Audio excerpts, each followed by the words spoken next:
But yeah, you said that they skip over a lot of tedious nautical vocab. There is so much of it in this book. Yeah. Yeah, so that's how we pass the savings on to you. Yeah, but not talking about... The ship's yaw, or is that a plane that yaws? I think it's a ship. And then planes took all their terminology from ships. You can quote me on that. Yeah. I'm a dandy aviatrix. I know what I'm talking about. So you feminise aviator, but not dandy. I'm queering the role of the aviatrix. Cool. Queer reading that.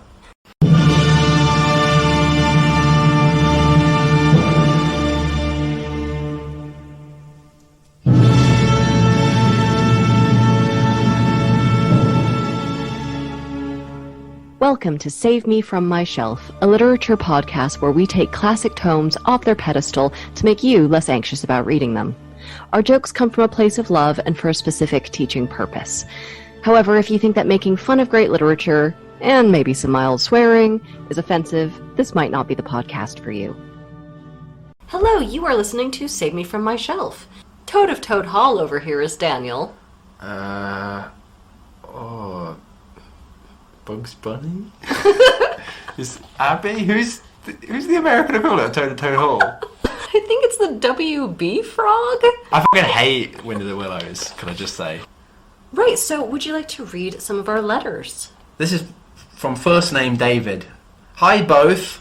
I've just listened to your episode on A Christmas Carol. And let me just say that this was sent on December the 7th, 2022, so that's within my acceptable period of listening to the A Christmas Carol episode. So good for you, David. And I really enjoyed it. That's good, because you would enjoy it at Christmas, not at any other time of year. Jesus Christ. However, I was disappointed not to hear what Bob's salary would be in today's money. Could you enlighten us? Not off the top of my head, but I will say that the Measuring Worth blog does a very good article about the purchasing power of a bookkeeper, building off the Bob Cratchit thing. So have a look there. Also, way back in your episode on Dracula, you asked why the gang didn't let the Count go back to Transylvania and leave them in peace. I think we thought that, like, Dracula, once he leaves England, what's the problem? Just leave him alone.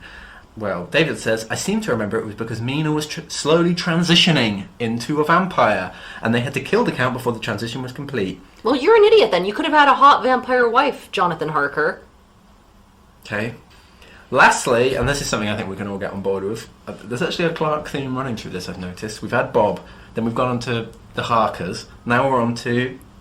Lastly, can I suggest The Diary of a Nobody for one of your future episodes? I bloody love that book. That book is hilarious. I haven't read it in years, but I would love to cover that. But I don't think we could do it justice because it's already funny. Finally, one from Enrico. Ooh. Yes, a letter from Enrico.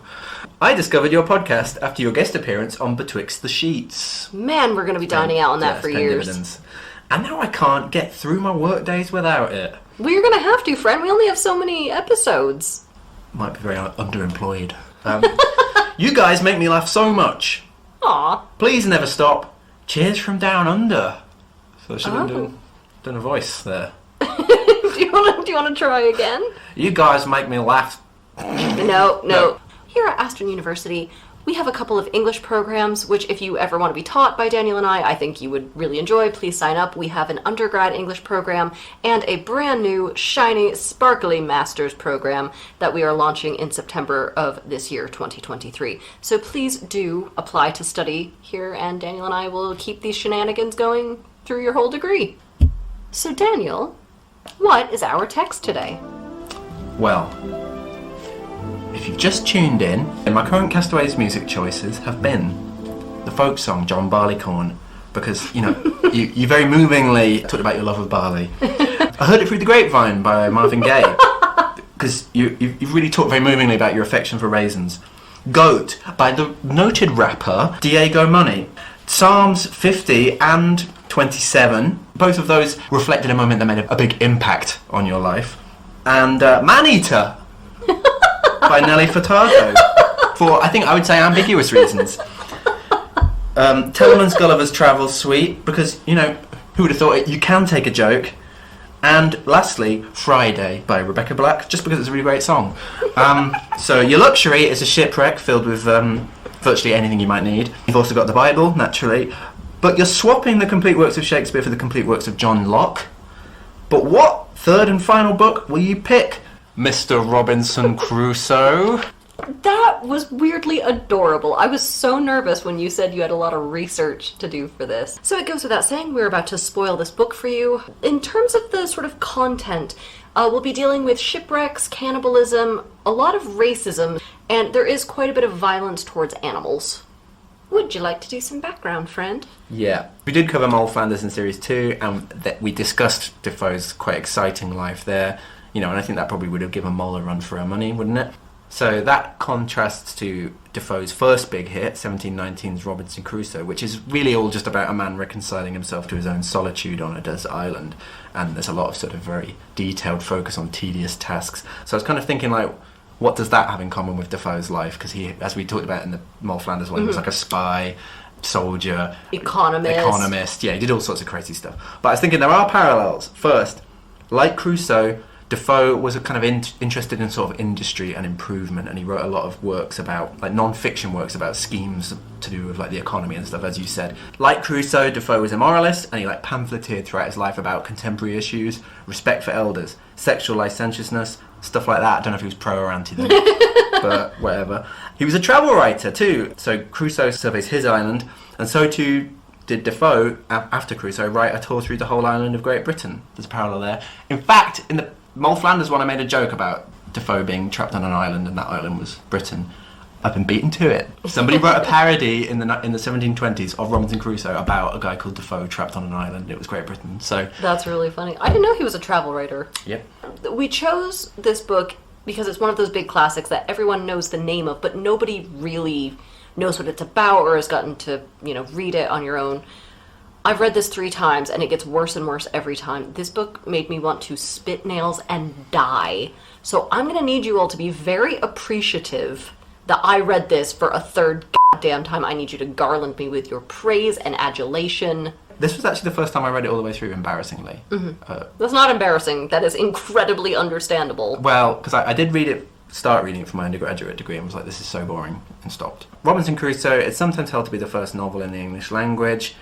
We've discussed this elsewhere, haven't we? There are loads of other potential candidates. Margaret Cavendish's The Blazing World, 1666. John Bunyan's A Pilgrim's Progress, 1678. Aphra Behn, Orinoco, 1688. Pamela by Samuel Richardson. Some people think that's the first English novel. And also, like, there are these non-English language contenders from earlier on. So Don Quixote by Cervantes, 1605 to 15. Rabelais' Gargantua and Pantagruel from the 16th century. Lots of good fart jokes and stuff. The Tale of Genji, which was recommended by a listener, wasn't it? Yes. And you've read it, haven't you? 11th century Japanese novel. There's a handful of works that are sometimes called novels from ancient Greece that were written in the kind of the 1st century AD, around then. But I think the important thing is it doesn't really matter who came first. There's no sort of like the original novel from which all the others sprang. But I think this does show us that genres have a history of their own. They come from somewhere. They're not eternal, and they change, and they sometimes decline over time. And I kind of thought that Robinson Crusoe is a good candidate for first ever novel, because a key feature of the novel is its kind of willingness to experiment with form and to shift between styles. But I think a novel is very conspicuously free to do what it likes, and that's what Robinson's a bit like on his island. Yeah, so if you think about more classic poetry, we're not talking about, like, free verse poetry. Yeah, we're not like Frank O'Hara. We're talking like Shakespeare, or something. Shakespeare's sonnets and things. They had very specific rules, and if you didn't adhere to all of them, then this wasn't a poem, it was nothing. Yeah. The same with plays, like you had to follow very strict rules, so things were a lot stricter, and then the novel came along, and in part, as we'll see with this, it's great because, like, there are no rules and you can do anything, but also that means there's no structure. He's a little bit, operating blindly. He already gets, I think, so much better by the time he gets to Mole Flanders 3 years later. I think that book is loads better structurally. Yeah, it's tighter, but I think Robinson Crusoe is more, it's like visibly more experimental, which I like. But anyway, the first rule of the novel, there are no rules. Why are you pointing at me? I don't know. I'm just going to say also, my copy of Robinson Crusoe, I got it from Reed's of Liverpool, second-hand bookshop. The pages are full of sand. Oh! Well, they were. I've brushed it out now. But what's that? Is that a gimmick? You don't realize this yet, but you are starring in some crappy tween adventure story. I opened the book and there was sand in there all along and transported to a new world. Like the Page Master? Yeah. Am I in the Page Master? You're in the Page... That's the reference I was looking for. Yeah.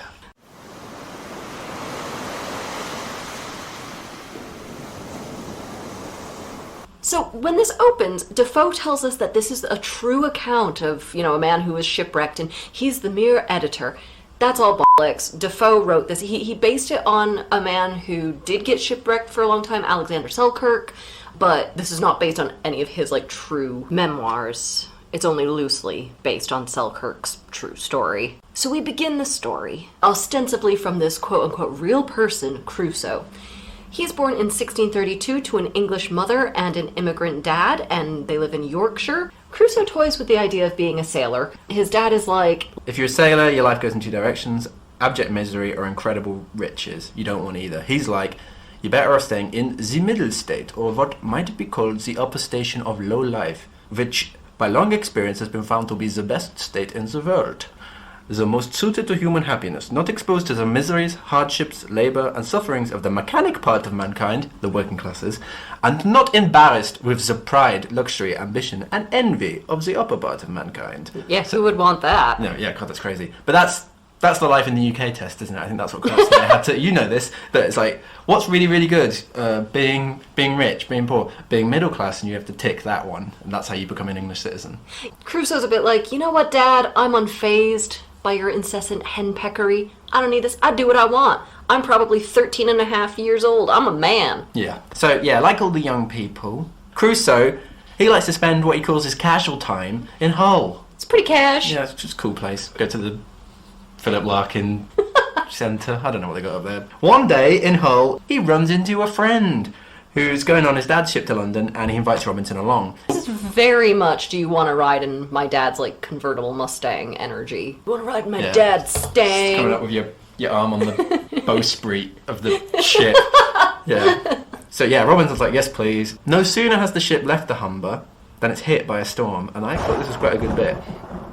I expected every wave would have swallowed us up, and that every time the ship fell down, as I thought in the trough or the hollow of the sea, we would never rise more. So Robinson's very upset, he remonstrates against his foolishness, he prays, and he vows never to sail again. But then when the storm abates, he's just like, yeah, actually I like being on a boat, and he has a few bevies, which is apparently what sailors do to get over trauma. So he keeps going on this ship, which then runs into another storm and sinks off of Great Yarmouth in Norfolk. Meanwhile, his parents are like, Mr. His tea. Where's supposed to be on for his tea? Can you imagine getting that call, your son is down in Great Yarmouth, sir, yeah. Can you collect him? Sure, I'm from the Great Yarmouth precinct. Your boy's not in pretty state. Yeah, the crew, they survive, they get to shore, and Robinson tells us, this is when I should have given up sailing and gone home. And a sailor says the same to him at the time. He's like, being a sailor is my calling, but God doesn't want you to be one. You're a bit like Jonah. That's why the ship sank, because you're like, you shouldn't be here, Robinson.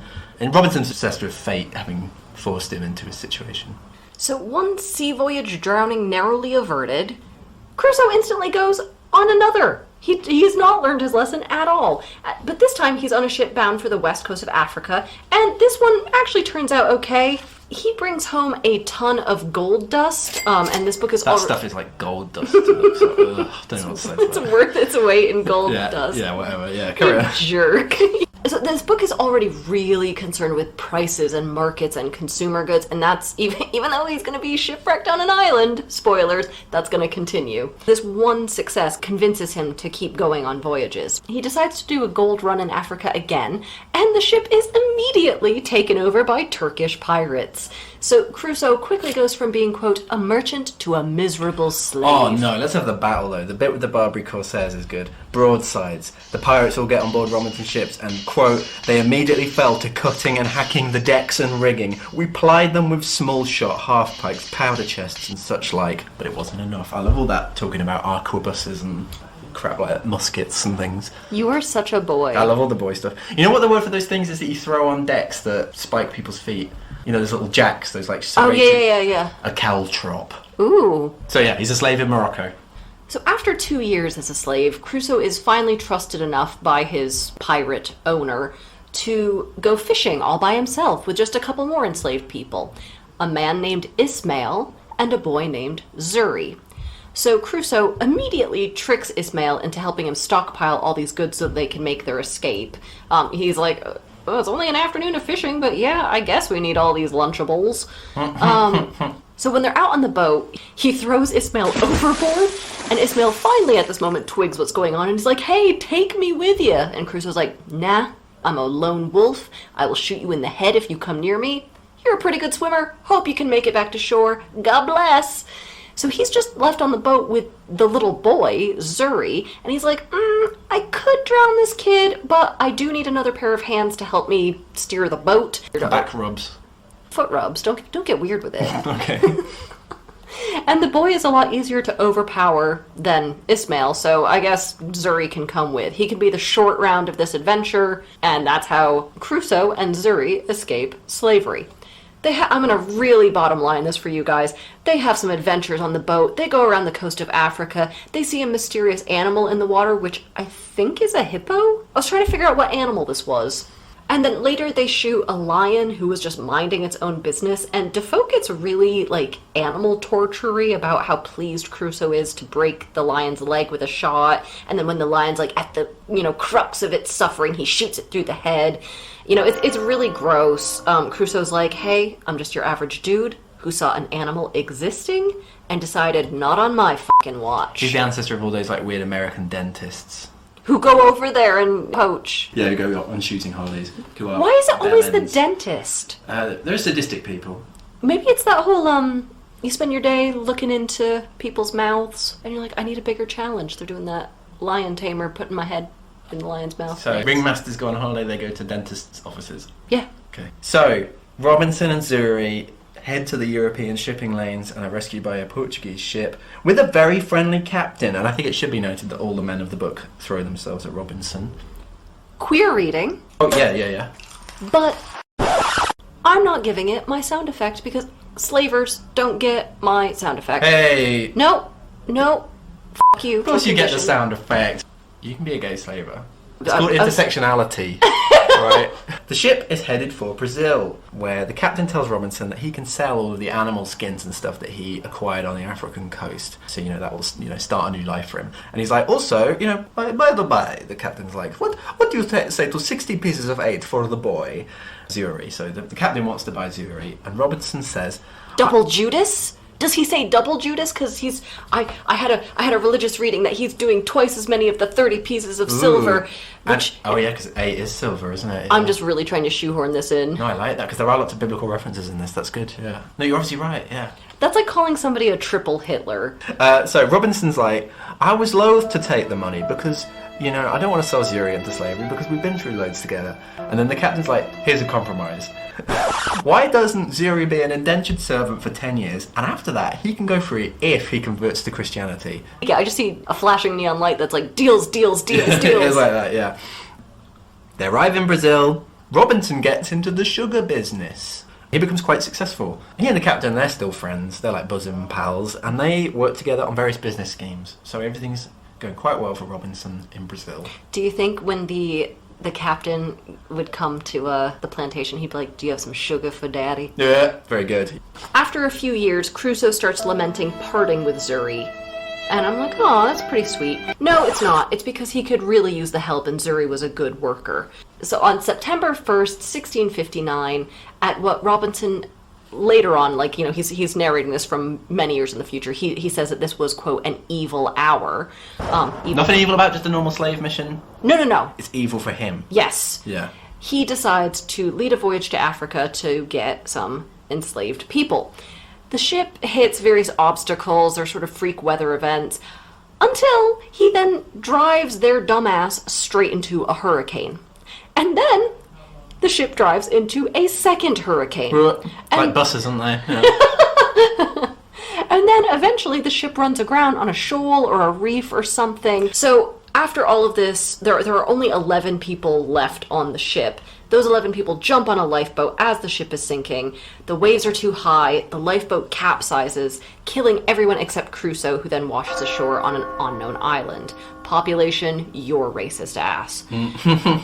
He's very happy, deliriously happy to have survived the shipwreck. But what of his crewmates? He looks around for them on the beach but can't find any sign of them, except for 3 of their hats, 1 cap, and 2 shoes that were not fellows. I love that. He does occasionally have a very charming turn of phrase. Yeah. So Crusoe takes stock of his situation. He's completely soaking wet. He has no clothes, nothing to eat. He'll probably be eaten by wild beasts come nightfall. He's obsessed with wild beasts, isn't he? And he's like, I soon found my comforts abate, and that, in a word, I had a dreadful deliverance. So, you think you're lucky, you're out of the frying pan, buddy. Okay, so Crusoe goes through some really weird stages of grief, as you would, as he sort of assesses his situation, and that ultimately culminates in him taking action. The action being, I'm going to swim back to the sunken ship and get, among other things, liquor and a bunch of gold coins. Sir, I ask you, Daniel, God damn it. So, in fairness, he does go back to find other supplies on the ship. Bread, rice, 3 Dutch cheeses, 5 pieces of dried goat's flesh, a little remainder of European corn, originally intended for the ship's chickens, sadly deceased, barley and wheat, cordial waters, I don't know what that is, some kind of like fruit juice or something. Squash, I think, yeah. Lots of squash for the sailors. 5 or 6 gallons of rack, which is a palm or coconut liquor, clothes and tools, guns, powder horns, and a small bag of shot and some swords. Pretty cool shop, I think. I mean, we do get, like, lists and lists and lists of stuff in this. A lot like Maul Flanders. Yeah. Oh, yeah. Actually. Very acquisitive. He's very concerned with material objects. I mean, I think Defoe is the only man I know who could masturbate to a grocery list. Yes, probably. Why do you look so shady right now? Name 3 Dutch cheeses. No, shan't. Okay, so he gets all this stuff, but he does make a point of specifically going back to get all the gold he can carry. Like, that's gonna do him any damn good on an isolated island. Quote, I smiled to myself at the sight of this money. What art thou good for? One of those knives is worth all this heap. I have no manner of use for thee. However, upon second thoughts, I took it away. You never know, do you? Never know when you might need that. He scouts around the island for the best, safest possible spot to build a shelter, which, in the too long didn't read version, turns out it's a hill with a cave on it. So we get a very laborious thought process on how to pick the best spot to live, and then once he finds it, a very laborious description about how he made his shelter, and then a very laborious description about how he brought all the stuff he rescued from the ship to this new shelter, and then a really long description about how he built a shelf. He's obsessed with this shelf stuff. Shelf obsessed. I bet those are really shitty shelves, too. I mean, those shelves are stuck up with chewing gum. Robinson's infinite labours, quote-unquote, aren't enough to distract him from mulling over his situation, and he does that a lot. If you thought it was all just like him digging gullies, it's not. There's a lot of thinking as well. There's a lot of this weighing up the meaning of his situation and whether it's good or bad. Oh my god, this is like a Terrence Malick film. Edit! He even has this bit where he does these, like sort of debtor and creditor columns, like, oh, everyone's dead, that's bad, but I'm alive, that's good. You know what makes for really compelling reading? An accountancy ledger. Yeah. Robinson, he's found pens and papers on the ship, he starts writing about his situation, so we kind of move into this epistolary bit, don't we, where it sort of turns into a diary, starting with this debtor and creditor columns. Explain to us what that term is, Daniel. So debtor is some... no, I don't know anything about bookkeeping, I can't explain that. Epistolary novel is usually a novel told in letters, but I suppose it's more just a novel that's explicitly made up of documents. Diary entries are also a really common one, like Bridget Jones's diary, or like if you guys watch Sex and the City at all, like most of that is narrated through her column. Yeah. Or, like The Martian with Matt Damon is told through a series of vlogs. You get this all the time. So, we then get a long meditation on how he makes a table and chair. He spends a long time making a wooden shovel. He decorates his literal man cave. He captures a wild goat and begins what is ultimately going to be a very long discussion over the course of this book on goat husbandry. The greatest of all time husbandry. No. There are so many goats. We're going to need a goat klaxon, Daniel. I hate to say it. I was just going to say, I love this bit where he's like, I'd never handled a tool in my life, but as reason is the substance and original of the mathematics, so by stating and squaring everything by reason and making the most rational judgment of things, every man may in time be the master of every mechanical art. He's just like, I just thought myself in doing really good at making chairs. I think there's more to it than that, personally, I don't know, but... My dude is just manifesting his way through carpentry school. This is the bit where it's really just like Minecraft, isn't it? Also, we should probably note that these things are not sequential. We're telling a lot of this kind of out of order because he talks about all of these projects in a really muddled way. Yeah, he tells them out of order. And it's quite meandering, and like these projects go on for a really long time, so he keeps coming back to a series of ongoing projects. So we're just sort of shorthanding this for you guys. So, yeah, we get this great bit. A miracle. A miracle? A miracle happens. He was rescued? No, even better.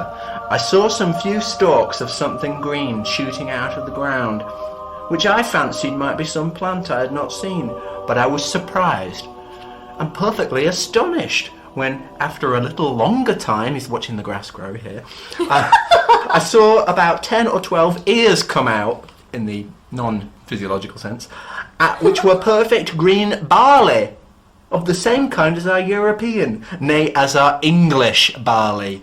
So if I were to say I'd rather go outside and watch grass grow, it's really 601. I can read about grass grow, or I can watch grass grow. Interesting question about the nature of mimesis.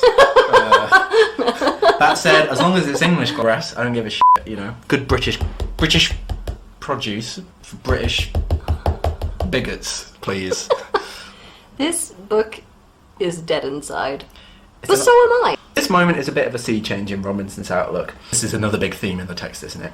I had hitherto acted upon no religious foundation at all. Indeed, I had very few notions of religion in my head, or had entertained any sense of anything that had befallen me otherwise as chance. But once he sees the barley, so often the way, you see a bit of barley, it sort of makes him, change a bit, doesn't it? He wonders, is God really looking out for me after all? So he saves the barley, and he's going to harvest it to make bread.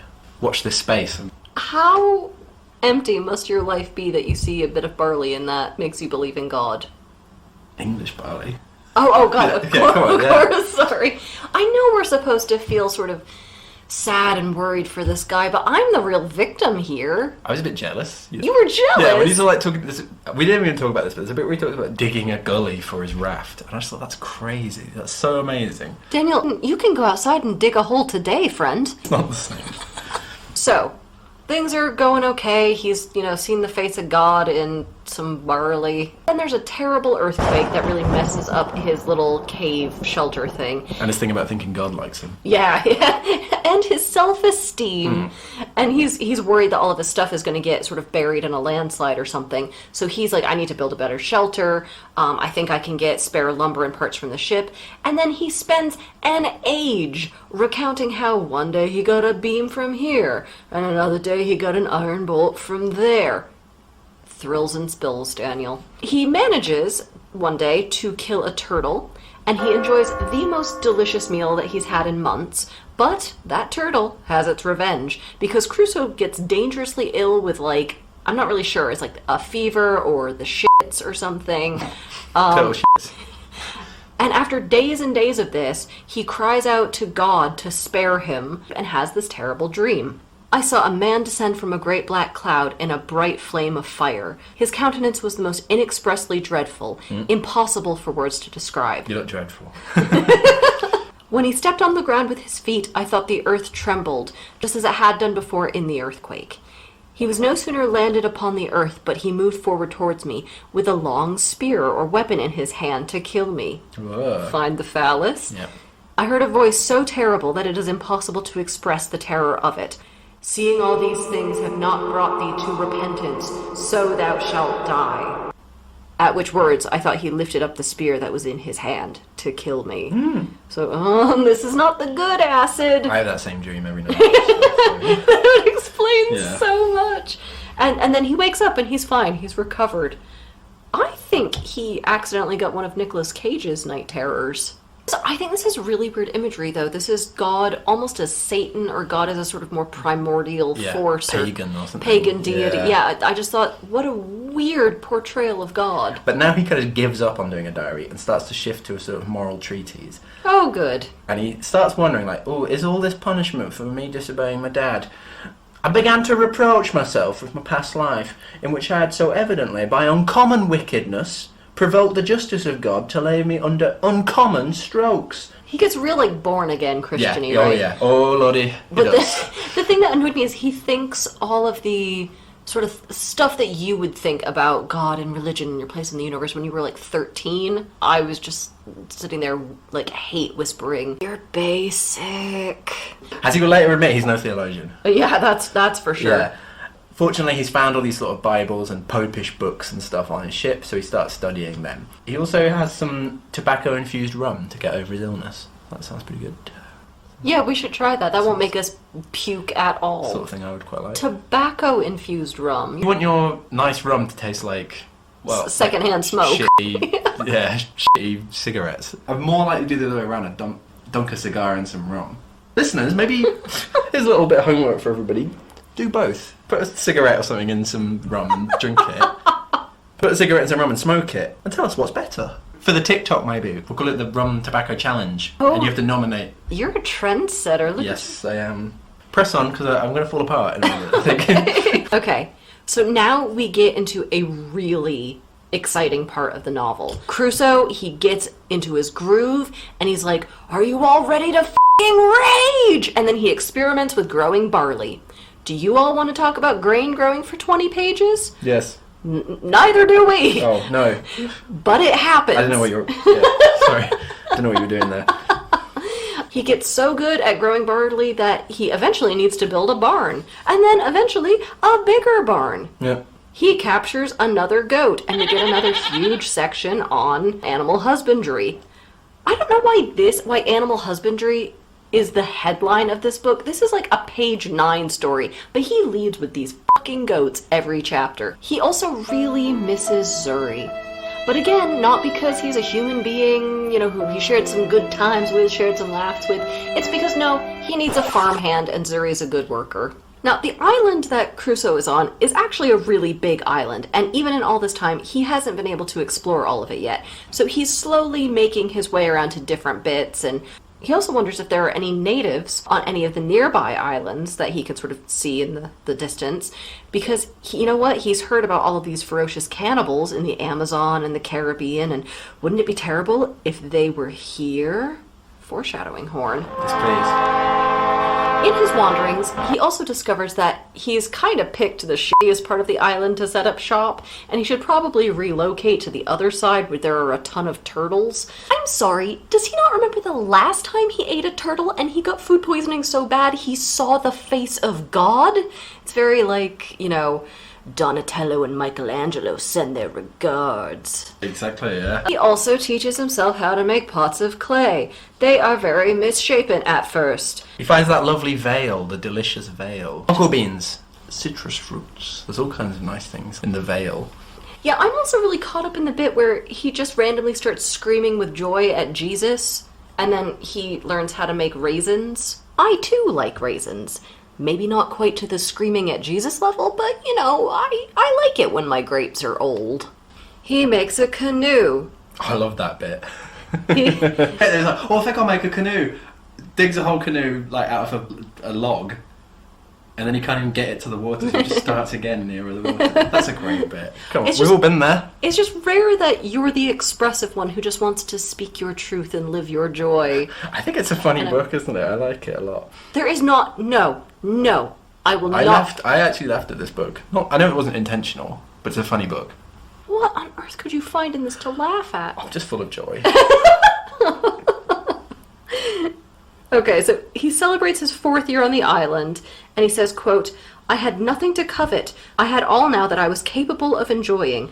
I was a lord of the whole manor, or if I pleased, I might call myself king, or emperor over the whole country which I had the possession of." Hey. And he puts this in very weird imperialist terms. And there's that great bit in the delicious veil where he builds that little bower and he calls it his country seat. When he starts trying to really aristocrat it up. He is cosplaying. Yeah. I feel like this was all us in lockdown, where we slowly went mad and built canoes too far away from water. Yeah, it is a bit like that, isn't it? What was the craziest thing you did in lockdown? You never got into the banana bread state of things. No. I kept playing Teddy Bear's Picnic on the trumpet.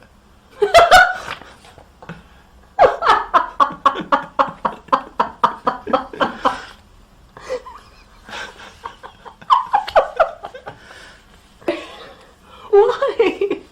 It's a good song. Okay. At this point, Robinson starts running out of ink, and the diary part of the book and the kind of moral treatise and everything that ends. But also at this time, he starts kind of more explicitly dividing his time into weeks and months, so he can start observing the Sabbath. So I thought that was quite odd. He does a lot of weird things with time scales in this. Yeah, doesn't he have like a bit of wood that he sort of notches? Yeah, he builds a sort of, like Moll Flanders. No, those are her bedposts. Okay. At the same time, Robinson's own sense of time in telling this story, as we've already implied, is getting a bit weirder, doesn't it? So he's just constantly flipping between seasons and months. Sometimes time passes really slowly, sometimes it passes very fast. So like that bower that he builds in the delicious Vale, his country seat, he's just like, yeah, I just built this bower. And then like a paragraph later, he's like, I came back and there were all willows growing around it. That would take years, wouldn't it? But he's just like, oh, it was amazing. A lovely den for me. So, I built me garden of Versailles. Yeah, exactly, yeah. So I don't know what's going on there. He also knocks down a parrot with a stick and keeps it as a sort of pet/chum. But it was some years before I could make him speak, he tells us. No, he just didn't want to talk to you. Yeah. Robinson's very proud of his development of the island. He's got all these crops and goods, raisins, goats, various hunted birds and turtles. He's like, Leadenhall Market could not have furnished a better table than I. So he's done pretty nicely for himself. Daniel, this book is so thrilling I might puke pure adrenaline. Yeah. We get all this stuff. He makes a whole new suit. It's a good bit. Because his clothes have rotted off. Yeah. Makes an umbrella. Let's all remember that in 19th century France, umbrellas were popularly known as Robinsons, in honour of Robinson Crusoe's umbrella. Well, he damn well should make an umbrella. Can you imagine how sunburnt this guy must be? I bet by this stage he looks like a melted flip-flop. Do they melt? And have you never like gone someplace really hot and left your flip-flops on the back dash? I don't wear flip-flops. Oh, I am morbidly fascinated by your feet, and not in a sex way. Oh, I assume not. But like, you and I have been to Italy together in the summer, and you did not wear sandals. I've never seen your feet. I recently got some sandals, so play your cards right. And let's just have a little bit of Robinson's cool look, because I really like it. I had a great high shapeless cap made of goat skin, with a flap hanging down behind. A short jacket of goat skin. The skirt's coming down to about the middle of my thighs. And a pair of open-kneed breeches of the same. For footwear, a pair of somethings. I scarce know what to call them. Like buskins to flap over my legs. And lace on either side, like spatterdashes. But of a most barbarous shape. He also has all these tools hanging off him. He has a gun, he has his umbrella, and his beard trimmed to a large pair of Mahometan whiskers, such as I had seen worn by some Turks. I love that. It's a cool look, that is. Robinson, by this point, he's been there for 11 years on the island. And he's expanded his operations all over the place. He calls one area his plantation. He also uses the term enclosure at one point, doesn't he? So it's not just colonial imagery, there's all sorts of kind of very loaded terms being used to describe his ownership of the island. He makes a pipe, he learns basket weaving, he learns hedge growing. This is reading a little bit like a community college course nice, catalog. I like that, yeah. He decides to throw himself full throttle into goat husbandry. So beforehand it was just like a sort of just a hobby. dilettantish goat husbandry like we all do. He makes goat traps, there's all goat stuff. Wow. I was gonna suggest he be in a rock and roll band, but he's too busy leading a rock and roll life. I was wondering if he was just hallucinating everything. Because of his weird sense of time. I just imagine him being like, I planted a whole plantation and built, like, no, Robinson, you know, he would just kind of wake up and he's just been like living in shit and he's naked and he's like been tearing the hind legs off goats. And that's the real Robinson Crusoe. That's really dark, man. That's like, the last 5 minutes of The Descent, where it was Very similar. Very similar. That's what I'm imagining, yeah. I mean, spoilers for a horror film from, 10 years ago. Good film. Quote, "But now I come to a new scene in my life." Okay, so this is the most famous scene in the novel. This is what we were alluding to in our clue last time. One day, Crusoe is walking on the shore, and he hasn't been there for a while. Quote, "And I was exceedingly surprised with the print of a man's naked foot on the shore, which was very plain to be seen in the sand. I stood like one thunderstruck, or as if I had seen an apparition. I listened, I looked around me. I could hear nothing, nor see anything. I could see no other impression but that one." And I'm sitting there going, mate, aren't you supposed to be Christian now? The footprint, the one set of footprints is from when Christ carried you. Or hopped with you. Also, that expression, Jesus on a pogo stick. Yes. There we go. Is that an expression? Yeah. Crusoe doesn't sleep at all that night, and he wonders if it's Satan on the island. And I was like, first of all, sir, cloven hoof, like Daniel's feet. We've discussed this. He decides to fortify his camp with some dope walls and some tree barriers and shit, and gun turrets, I like that bit. Yeah, he has gun turrets. I imagine it's a really sick movie montage, because we cut to 2 years later. Yeah, I think we're up to year 13 on the island at this point. Also, don't worry, in all of that time, he didn't forget about his beloved fucking goats. I didn't want you all to be worried that they weren't gonna, come back into the mix. They're there. So one day he's out working atop a hill, and he sees something in the distance on the island. Skulls and bones and gore all over the beach. As it turns out, a cannibal group from one of the nearby islands, as he had feared, we're living there, they've come over to his big island to conduct their ritual, and they are feasting on human flesh. So, we got some cannibals here. They are late to the party, but boy are they making an entrance. So it's odd that. Why only now? I don't know. Yeah, 13 years in. I never noticed. Or had they only started coming to the island for their rituals? Either he hadn't noticed, or they've been going to another island and there's some zoning laws. See, it's actually quite a radical text, isn't it? Because it's stressing that even primitive peoples like this have a history. They weren't always going to that island. Oh, actually, I like that reading. I thought you were going to join me in being shitty about this book, but actually, I like that. Yeah, they have a kind of surfer dude fire pit. They cook the people, don't they? Hey man, Dave brought some brews, Travis is roasting some brats, and Scott brought some sick brains. So this is our second book in a row that has a blood orgy, and this one is so bad that Crusoe pukes, quote, with an uncommon violence. And then he runs back to his shelter, but not before thanking God that he was born a lovely Englishman and not some dreadful cannibal. After observing the cannibals on a few more trips, he sort of scouts them out, he realizes, oh phew, they're not here to hunt, they're just doing their ritual. They have no idea that I'm on the island. So he kind of grows a little bit more comfortable living his life far away from them, and he just becomes really careful about, going down to the beach or firing his gun without... playing his saxophone. without making absolutely sure that they're not there. And he does this for 5 more years. So we're up to year 18 on the island. You've not been practicing your scales. Robinson had considered making beer. He's made baskets, he's made pots, bread, he's developed farmland, he's built a fortress, he made his coconut Nintendo. Beer would be on his talents. That's too much for him. If you were on a desert island, that would be the first thing you do before water, before shelter and food. I think you can't help it. You'd have a bit of water, but there'd be all crap in it, and that would go all fermenting. Yeah. You almost can't help get pissed when you're on a desert island, can you? So he's like, I'm not going to make beer. Instead, I'm going to focus on how to deal with these cannibals. Because it's one or the other. Yeah, you only exactly. have the bandwidth for one. Yeah. So he's like, oh, maybe I'll shoot them from a special hiding place, or blow them up. And we get all this cool talk about muskets and things and how he's going to do it. And I mean, he could always try boring them to death. That might work. Yeah, that would be pretty good. Yeah. He really is like, I'm gonna blow their brains out. I'm so looking forward to it. He really works himself up into a fury, doesn't he? All in lava. He gets a little serial killery here. Does, I was a little surprised. Yeah, all that barley. Oh no, I was trying not to make that joke. But then he's like, with cooler and calmer thoughts, I began to consider what it was I was going to engage in. So he's like, maybe I shouldn't murder these guys. Like, who am I to murder them?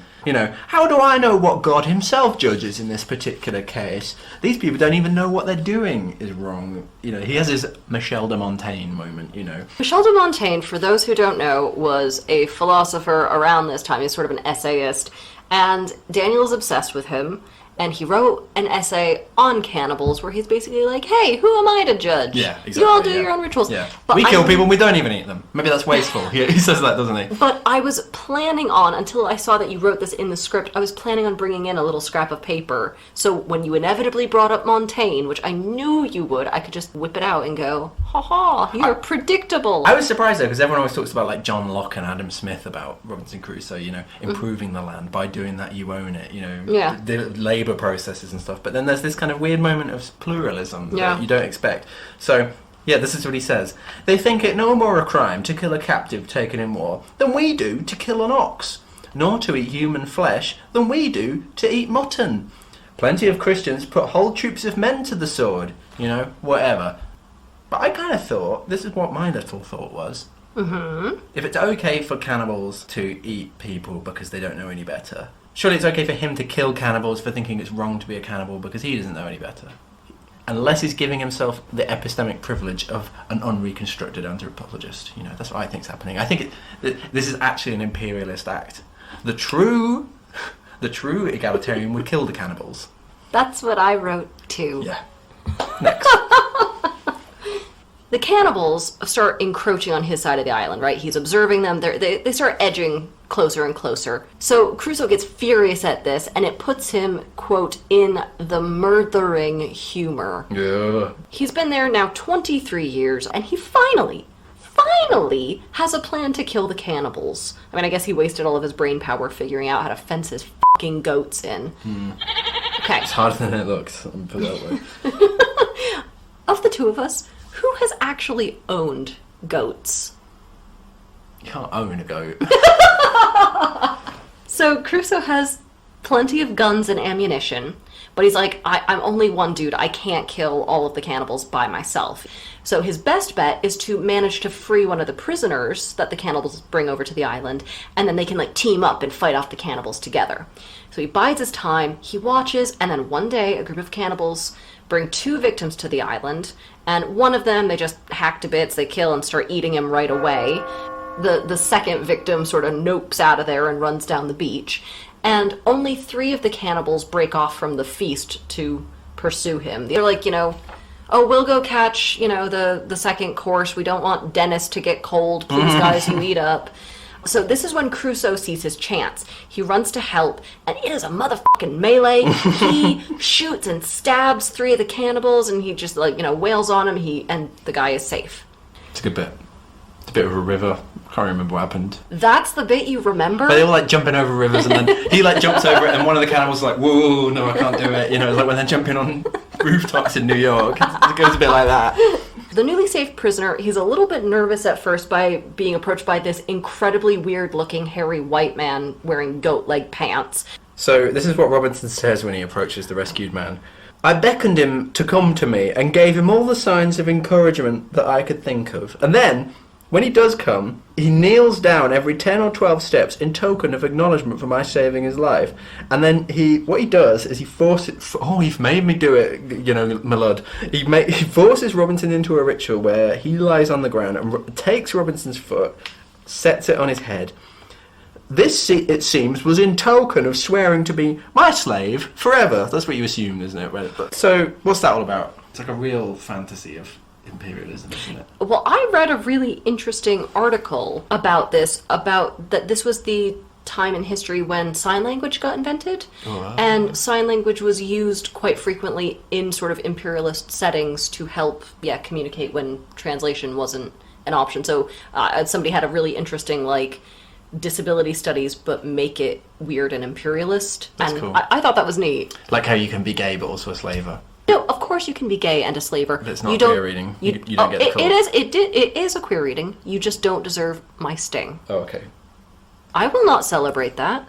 Yeah, long story short, there's this weird ritual where this saved guy kneels at Crusoe's feet in gratitude, and Crusoe's like, well, I guess that's a sign I guess I own you. I guess I own you now. So Crusoe then finally gets a really good look at the guy that he saved, and he notices, quote, he was a comely, handsome fellow, yes. Perfectly well made, with straight, strong limbs, not too large, tall and well-shaped, and, as I reckon, about 26 years of age. Queer reading, hooray! Except no, because you're a goddamn slaver. Love has found its way into stranger situations, you never know. He does wine and dine him, doesn't he? You got your queer reading in my racism. Yeah. You got your... Yeah. So he talks about how happy he is that despite this guy never having been exposed to white Europeans before, he at least has some, appropriately attractive European characteristics. So his skin is the right level of tawny, not too dark. His hair is the right level of curly, not too woolly. He has the facial features that are attractive in Europe. All the sweetness and softness of an European in his countenance. That's in Orinoco. Yeah. Afro-Ben. She says the same thing, doesn't she? That yeah. He's indigenous but has a European heart. Yeah, well, I would hope he would have a European heart pickled in a jar on his desk. Crusoe decides to name the man. Not to ask him his name, but to name him. And he names him Friday, the day that he was saved. So if you guys have ever heard the phrase like, oh, that's my man Friday, or his girl Friday, or whatever, that's where this comes from. It comes from this book. Crusoe invites Friday home with him. He's like, oh, welcome to my trash palace. It's got a shelf. And he wines and dines the guy a bit. He begins to teach Friday English. Of course, Crusoe never learns a single word of Friday's language. And he eventually teaches him that cannibalism is bad, and also this is what a gun is, and this is how to use it. So they do a sort of dope training montage before the cannibals come back. But we cut that montage short because we have to teach Friday, of course, about God and England.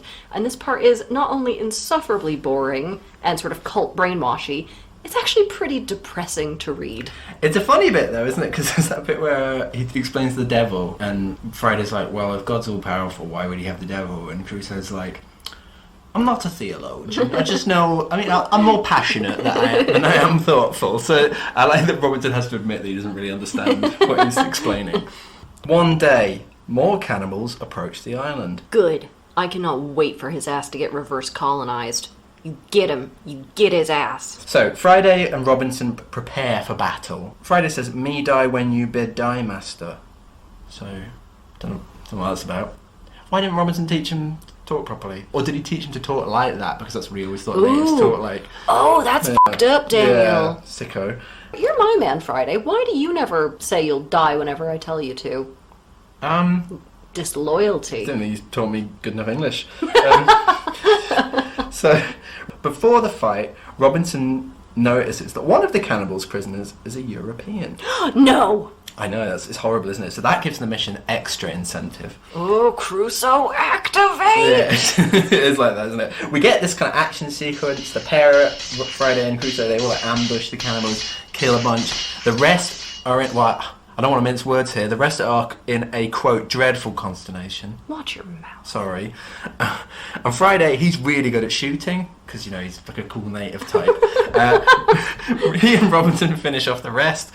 Robinson gives us a little kind of account of their various kills, and it adds up to 21 in all. That's quite. He's like, I killed 2 in the bush, and I killed 1 in the hand, and stuff like that. It really does read like somebody claiming receipts. Yeah, it is like that. Yeah.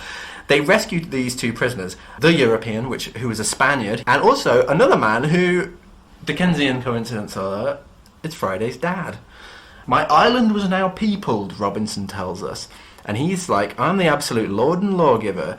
He's a bit weirded out by having a pagan, Friday's dad, and an evil papist, the Spaniard, on the island, but he's like, I will allow liberty of conscience throughout my dominions. Not for Friday, you wouldn't. He needs his boyfriend to, for their civil partnership. How will they raise the children? Yeah, you're right, yeah.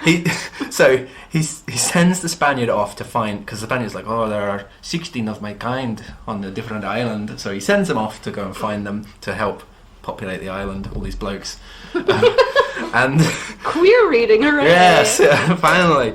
So, and they're all like, yeah, we're all going to work together on escaping the island. One day, more stuff happens. In the meantime, another ship comes. Why is this place party central all of a sudden? Yeah. He's been there 24 years. Yeah, and suddenly everybody's turning up. Robinson works out that it's an English ship and that something a bit fishy's going on. So, not unlike the cannibals, Friday notes, and a little ironic aperçu on Friday's part, no doubt, a little bit post-colonial bit. The crew are leading some of their fellow shipmates onto the beach, and they look like they're going to kill them. Robinson's like, well, they wouldn't eat them, that's the difference, Friday. I just want to point out that this is a plot hole. There is absolutely no reason, when we find out what's happening with these sailors on the English ship and why they're rowing over there, there is absolutely no reason they could not handle all their business on the ship itself. Oh, it's silly. Like, they do not have to come to the island. There's loads of silly shit like that, though. I don't know why this was the final fucking straw for me. Yeah. These guys, they come on the beach, they've got prisoners, they look like they're going to kill them, they're not going to eat them, that makes all the difference. At the hottest point of the day, the kind of jailers of these men, they go into the forest for a bit of a siesta, and Robinson comes and rescues them. Turns out that these men, one of them is the captain of the ship, and there's been a mutiny, and, all the loyal sailors have been imprisoned, and, Robinson's here to rescue them. Robinson's like, oh, if I can help you subdue the mutineers, you'll be able to give me a lift back home. There's this whole bit, this is where I lost interest actually. There's a whole bit where Robinson, uses all his island smarts to beat the mutineers. He makes a ghost appear out of a tunnel and all the mutineers terrifying. He does Home Alone booby traps. Yeah, there's all crazy stuff like that. And then he's like, ha-ha, and shoots fireworks off. And it's like a Scooby-Doo hallway where they're running back and forth really and he's chasing them. Yeah, finally I knew why I built that hallway. He kills the ringleader. I started losing interest. Some of the mutineers repent and Robinson's like, I spare you. Now I own you. Yes, that's the rule of my island. Jesus Christ. And, you can live here and maintain my dominions. Can we just talk about how, before he defeats the mutineers, when he comes up to rescue the prisoners, they mistake Crusoe for an angel? Can we just think about how this man looks after 23 years on an island? Is he do they mean one of those fucked up biblical angels that has 1,000 eyes and just screams? Yes, yeah. Okay, Daniel, we are almost to the end. Yes, please. Let's finish this crime. Yes. So, after we find out 28 years, 2 months, and 19 days... Measuring worth that. I was going to say that's how long it took us to recap this. Crusoe is finally rescued. So he's defeated the mutineers. The legitimate captain is restored to his ship. He's like, I'll give you a lift home. And... happily, he saved all that money from those shipwrecks that he got. He needs his little nest egg back in England. So that's me told. That's my mouth shut. And you know what? Friday is going to come with him back to England. So, Crusoe, he makes the whole voyage home. He goes back up to Yorkshire, where his parents have since died. It's 30 years on. He has few relatives left. He doesn't know anyone. He doesn't really know what to do with himself anymore. He's like, wow, Harrogate, or wherever the fuck I am, is swell and all, but I think I'm gonna go to Portugal and get word about my Brazilian plantation I left back in Act 1. Daniel, are you shitting me right now? Am I being shot? He's gonna risk another ship voyage. I don't know.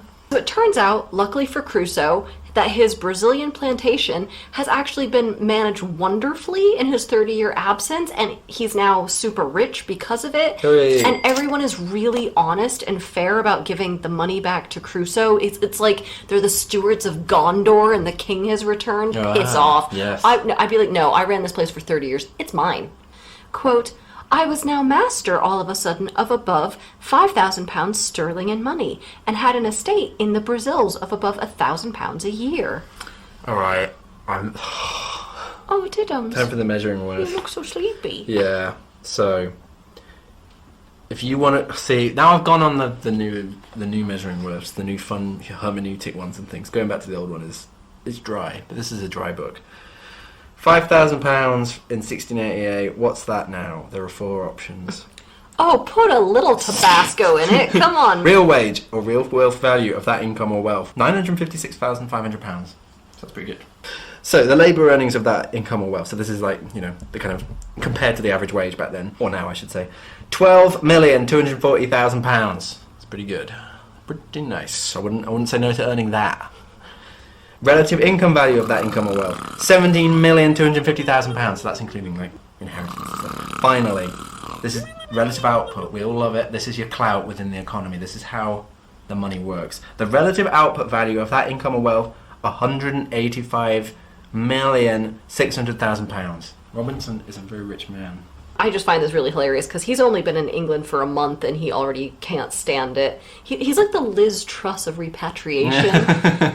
Too soon. You laughed, but it hurt you a little. Yeah. Now he's in Portugal and he's got this money. He's like, ooh, I don't think I should make a return trip to England. It's dangerous, ain't it? So I'll go overland. I mean, he pulls a Forrest Gump and he basically walks from Portugal up to, the top of France. I mean, he realizes he's going to have to get on a boat at some point, right? We're not going to get wrecked on Guernsey. You don't know that. He got wrecked in Great Yarmouth. So, yeah, we get this weird, unnecessary final sequence where they cross the Pyrenees, and I bottom lined this in your parlance, but you didn't think that was good enough. You needed a bit more detail. They cross the Pyrenees, there's all these wolves, Friday fights them. I was fascinated with this bit because it's literally in the last, like, 2 pages. All of a sudden we're having multiple, like, wildlife action scenes. What is happening? So there's a very strange bit where he talks about fighting a kind of, quote, 2-legged wolf. And I'm sitting there going, is this a fucking werewolf? Is this It's the wolf that's lost 2 of its legs. So it's just dragging itself on the ground. It's not hard to fight. Please kill me.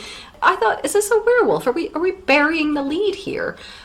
They also have adventures with a bear. I just worked out what it was. It's a guy that was stranded in the Pyrenees, and he's wearing that must be it. You're right. Instead of goat skin pants, we got some wolf skin pants going on. What's that freak? Oh, he had all raisins in his pockets. They also have adventures with a bear, and then there's yet another wolf adventure where 300 of them surround Crusoe and Friday, and I wrote, Mother of Mercy, is this the end of Crusoe? But no, he finally uses his big bomb plot that he had wanted to use on the cannibals, and instead he blows up a bunch of wolves. And I just thought, this plot at the 11th hour, my God. No, yeah, didn't care for it. Yeah, so he settles down in England. He gets married! Yay! Then his wife dies. Oh. So, in 1694, Robinson, he does a bit of a Gulliver, doesn't he? And he decides to go sailing again. I would like to remind everyone that he tells us in the space of 1 paragraph that he gets married, has 2 sons and a daughter, and his wife dies. Can we please remember the space he is given to talking about his goats? And this is 1 paragraph. It's about the island, the book is, isn't it? Doesn't have to be. He briefly visits his old island, while he's on this voyage, and he sees that the shipwrecked Spaniards and English mutineers, they didn't really get on. Can't really bother to talk about what happened there. But generally the island is doing quite well. Bountiful harvest of raisins. He sends some women from Brazil, because you can do that, can't you? And he's like, I'm going to people my isle with little Robinsons, or something like that. Anyway, he's like, stay tuned for more adventures. The end. I expected nothing from this book, and I am still disappointed.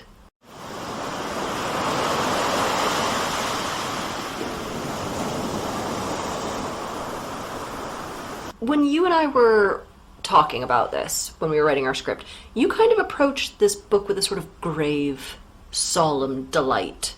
I think that's how I'd characterize your reaction to it. And I, on the other hand, was too busy typing in to WebMD, why am I dead inside? I give this book a lot of grief, mostly for comedy purposes, but I am going to cut it a little bit of slack because it's probably the first English language novel. I think he's already loads better with Moll Flanders. We can afford him a little grace here, considering nobody else was really doing this. So, would you like some casting? Yes, I would. Please. Okay, so I have actually 2 castings here because I wrote one when I was mad. Great. The one where I was angry is, okay, this story is going to be told through pictures in an LL Bean catalog. No, fuck you, I'm not having it, Daniel. I was just so mad. I was like, this doesn't get a film, it gets a couple of vignettes. That'd be pretty good, that. Like, the book has a catalogue. Like Fight Club. Split the difference. You'd have that bit with Robinson looking around his island and just it has like coconut, Ooh. 6 guineas. I was thinking, though, if we want to make this into an actual cinematic thing, I think this would be a really good Robert Eggers movie. Who did The Witch and The Northman and The Lighthouse. So we could amp up the weirdness a lot, amp up the creepiness, the isolation, the sort of depictions of hard labor and grotesqueness, right? And as Robinson... And the weird dreams. Yes, exactly. I mean, like, that is absolutely his bread and butter, right? As Robinson Crusoe, for Daniel Defoe, I want Willem Dafoe. Yeah. Okay. Now for our segment, Bad Goodreads Reviews. And I'm going to preface this right now by saying a lot of the criticisms on this book were really valid, so I had a hard time finding ridiculous ones. Big Fat Hurl, 1 star. He does that, doesn't he? He does a big fat hurl. Daniel Defoe, more like Daniel My Foe, 1 star. And then the one that I like because I don't know why the person got so head up about this. He has more food on that island than I probably have in my entire house. 2 stars. Oh God. Okay, let's do some analysis. Yes, please. You know, there's a sequel to this. First of all, I will say 2 sequels. Yeah. Oh yeah. So the first sequel is called, quote, The Farther Adventures of Robinson Crusoe being the second and last part of his life and the strange and surprising accounts of his travels round 3 parts of the globe. In that one, he runs off with Friday again for 10 years. How old is he? Infinite. Yeah. He is infinite. And they go to Madagascar, they go to islands in Southeast Asia, and then Siberia for some reason. And then the third novel is called Serious Reflections during the life and surprising adventure of Robinson Crusoe. That sounds like my sort of jam. With his visions of the angelic world. And this one is Defoe even more cosplaying as Crusoe, and this is a little book of like Crusoe's essays about life and religion. It's got all like philosophy and stuff, isn't That it? is such like a marketing gimmicky thing. You live it by your toilet, is that what you're thinking? Like when the meerkat from the Compare the Market advert released his autobiography. Is that a joke? No. When and how do you own it? No, I don't own it. Because you have a birthday coming. It was in 2009. That's very specific. I remember because I just started university. Okay. Did you buy it? No. Did you read? You flipped through it at the bookshop. No, God, no. Don't lie to me. No. I can't. It's called like My Simple's Life or something. I don't know. Yeah, it's very funny, isn't it? That's the thing. We all think it's trash, but it still makes you laugh. No, after all these years. That is a child's joke, and I'm sitting here going, "This is art." Defoe was a wheeler dealer, though, wasn't he? That's why he's churning out this stuff. The novel started as a kind of profane commercial bit of tat. You wanted to talk about this in terms of allegory. Is this a realist text? Is it an allegorical text? Yeah. One of the things that often defines a novel is that sort of hint toward realism. But obviously there's a lot here that presents itself as like it can be universalized very explicitly. Like Robinson's always talking about like these are good lessons for you that you should follow, follow in my stead, and this is I was wondering if the whole thing about being on an island is like a kind of moral or religious allegory, and that we are meant to kind of think his tribulation is a kind of model for all of our own Christian betterment. But also the other big one is the kind of bourgeois ideology. Like Robinson as this model for individualism. At the beginning of the 17th century, everyone's like, no man's an island, or one man was like, no man is an island. John Donne. By the end, you're just this one guy, you just work hard, you get stuff. Anyone you happen to meet, they're just objects to your... That's the sort of bourgeois worldview, and that's where people associate this text with the kind of beginnings of the capitalist worldview or capitalist ideology. Also, I just thought it was weird, why did he make the bread? Like, that's not efficient, is it? For a guy to harvest cereals, invent his own way of grinding it, knead it all and everything, get harvest wild yeast, make bread. Bread is not efficient for a person by themselves to produce. You're better off foraging. So maybe he just likes bread. Well, he does Daniel. just like bread. But I was thinking if that was a parody, that by this early 18th century we've got a very sophisticated division of labour. No one person could make bread in this way. And I feel like Defoe's almost saying like, no, we are all mutually dependent. Robinson Crusoe's like, oh, I single-handedly developed the whole of civilization, but you wouldn't do that, and you wouldn't even need to do that. Well, first of all, he wanted bread on the island because, unlike you, bread doesn't ask stupid questions. Okay. Bread understands. Yeah, that's true. Secondly, I think that your comment, though, seriously, about ideas of civilization, I think that's a really important allegorical point, which I find really fascinating because as we go through the 18th century and well into the 19th century, it becomes a lot more prominent for people to get really obsessed about humanity and civilization and where did we come from, and especially after Darwin, where it's like, oh, have we evolved from animals? People are really obsessed with like human evolution. This is just before that, but it's still before. So I find it really interesting that he kind of stands in for the evolution of man. He starts out as very sort of like, hunter-gatherer. He builds up slowly different industries, agriculture, animal husbandry, to pottery making, basket weaving. Like, you can see, like, the same trajectory. But I just think, considering, especially in the late 19th century, when they talk so much about human evolution, and they get really obsessed with it, and they tie it in with imperialism, and these sort of sliding scales of civilization, and what does civilization mean? This is anticipating a lot. I mean, I work in this area. This is my area of research. So I found this very prescient. I keep thinking, I wonder if it's a parody, though, because there's that famous bit in Marx's Capital where he says, oh, economists are always using Robinson Crusoe to illustrate their ideas. The economists are like, let's scale it down to one man. How would that work? And Marx is like, the economy wouldn't work with one man. That's the point. You don't need to have forms of exchange when you're just one guy eating raisins. Yeah, dummy. Yeah. Charles Lamb says this too, doesn't he? My fave, Charles Lamb. He says Defoe sometimes reads almost like a kind of covered satire. It seems like he's taking the piss out of stuff more than he's actually doing it. And so Defoe was sometimes a satirist and sometimes got in trouble because people couldn't see that he was satirising stuff. This would be a much better book if the satire were much more apparent. Yeah. Like the bit with Friday sort of poking holes in Christian theology, that Crusoe has spent however many years, 30 years by this point, reading Bibles and thinking about. And, he just gets stumped immediately. Stumped immediately. Also, I just remembered, and this ties into your thing about civilization, I read this article that was saying that Robinson's early stages on the islands mirror the kind of Freudian psychosexual developmental stages. Like, there's the oral bit where he eats something, and then the anal bit where he goes into the cave. That was it. Shits himself silly from the turtle. Yeah. Yeah. Shit like that.